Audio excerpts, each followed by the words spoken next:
Last night, McKinney police officer Eric Casebolt resigned in connection with a video showing him pulling his gun on teenagers attending a pool party. Now, shortly after, the police chief showed up and did not actually defend him. Very noteworthy for the police these days. Let's watch. Video of the disturbance at the community pool are indefensible. Our policies, our training, our practice do not support his actions. He came into the call out of control, and as the video shows, was out of control during the incident. I had 12 officers on the scene, and 11 of them performed according to their training. They did an excellent job. So what I understand is they don't train them in ninja rolls. No. Okay. And so he learned the ninja roll all on his own, comes in Washington on, rolls through. But to the substance of what he's saying, he's actually quite right, I think. If you remember in our initial coverage of it, when I first covered it here a couple of days ago, I said, if you notice, the other two cops are not out of control that are in that video. So eventually 12 show up, but 3 were in the video. And, for example, the kids that are taping return the flashlight to the other cop first, right? Yeah. Even though it's Casebolt's. And the cop's very calmly explaining to the other kids that he's talking to, hey, guys, we're trying to get this under control. Yeah. And he thanks the kid for the flashlight. Perfectly fine. Nothing wrong with it. Didn't even beat him. Yeah, didn't even slam him to the ground, nothing.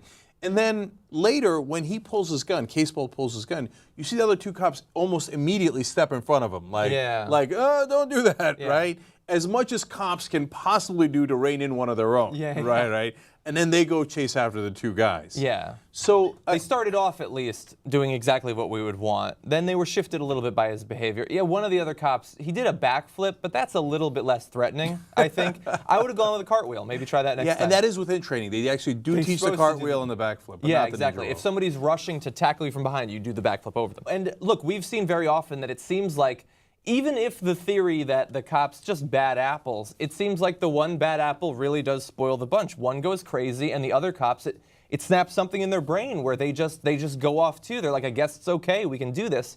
In this case, that didn't really happen, not nearly as much. And as the chief said there, they eventually had 12 officers, and we haven't heard about widespread abuse by them.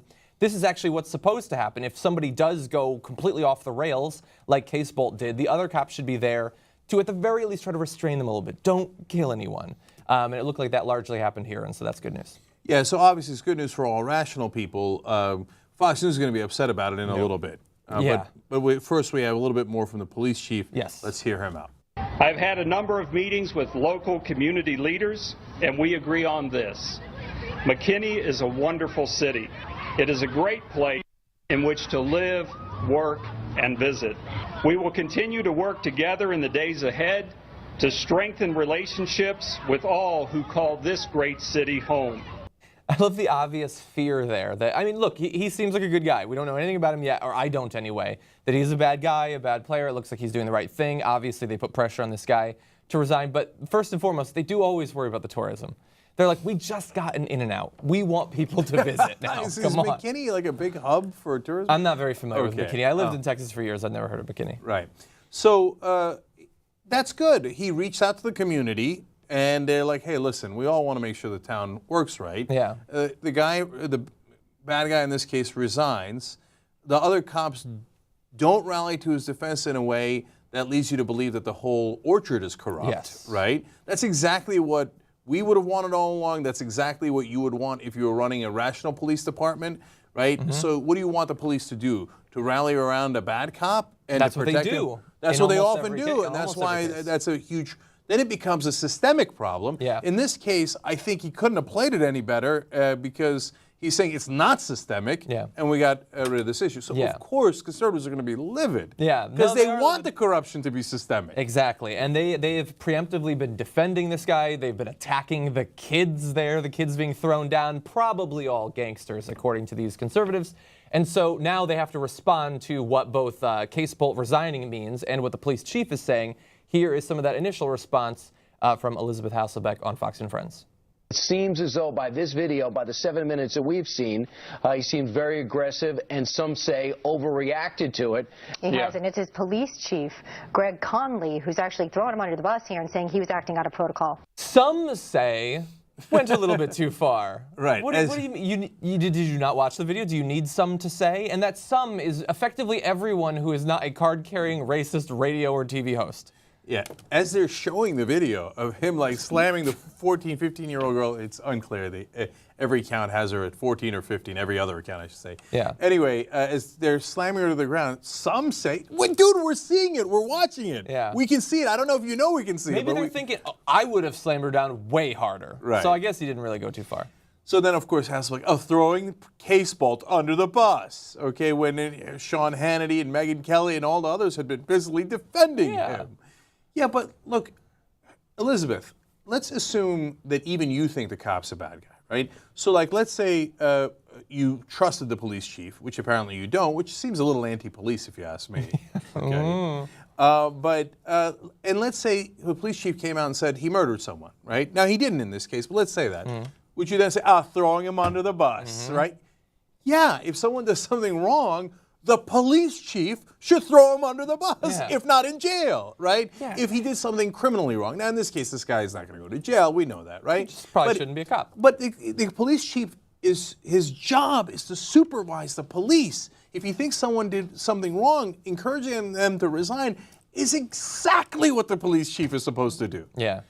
Yeah, and I mean, when in like Ferguson, when they were rallying around their cops, they didn't say like, oh God, this police chief clearly being overly influenced by conservative media. He's not being a fair player here. And Sean Hannity also last night had on some of the literal witnesses from the scene in McKinney, and he was telling them what happened there. Well, yeah, I mean, I know they were instigating the cop, and the witness was like, dude, we were there, and he literally said how he had to pull his gun. How did he not know that they weren't armed? And the witness responded, because they were at a pool party. And you don't often take your gun. You'll sink. If you have a gun in your bikini holster, you might sink. Or it'll rust. That's inconvenient. No, like they just hate that in one of these situations, they have lost, I guess, if there's a battle in the media. And it's the one where nobody even died. Like the cops get away with murder. Here, thankfully, the cop's not going to go to jail. Maybe that's one of the reasons they were willing to throw him under the bus. So, last two things to give your perspective on this. One is, did they ever say in Ferguson or in other places, the police chief comes out after he supports the cops who do shootings, police chief comes out and throws the community under the bus? Never. Never heard that, right? Because from their perspective, who cares about the community? The community is always wrong, and the cop who was overly aggressive is always right? Yeah. And then when you look at the context of what happened here with Case Bolt, why? I mean, think about that, right? Why is it the natural impulse of the Fox host to take a cop who you can see with your own eyes is throwing teenagers to the ground, grabbing them by the hair, pulling them down, who are clearly unarmed, et cetera, et cetera? Why is it their impulse to defend him? Like, just think about that for a second. They look at black people being abused like that, young black people, clearly unarmed, at a pool party, et cetera, and they think, I must defend the cop. Yeah. Like that's their instinct is, obviously the cop was right. How do I prove that the black kid was wrong and the cop was right? Yeah. Why is that your instinct? If you forget race, like they always like, oh, you guys make it about race. Okay, no, okay, then forget race, right? Like, wouldn't a natural human instinct looking at that video be like, do you really need to do that? If you're white, black, Asian, you mix, reverse the races, I don't care, right? Yeah. Like, really, did that teenage girl really need to be slamming her? Doesn't that ever, is there a twinge? Isn't there anything like that? No, apparently they look at it and they're like, yes, yes. Yeah. And oh, now they're complaining about this, Yeah. right? And then if you're on that side, are you really sure you're on the right side? If you're the guys seeing a young girl like that being slammed to the ground and the guy's, putting both his knees in, and she's crying for her mom, and he's holding her down, and you're the guys going, go get her? It's the authoritarian personality. These people live to bow down to strong authority figures.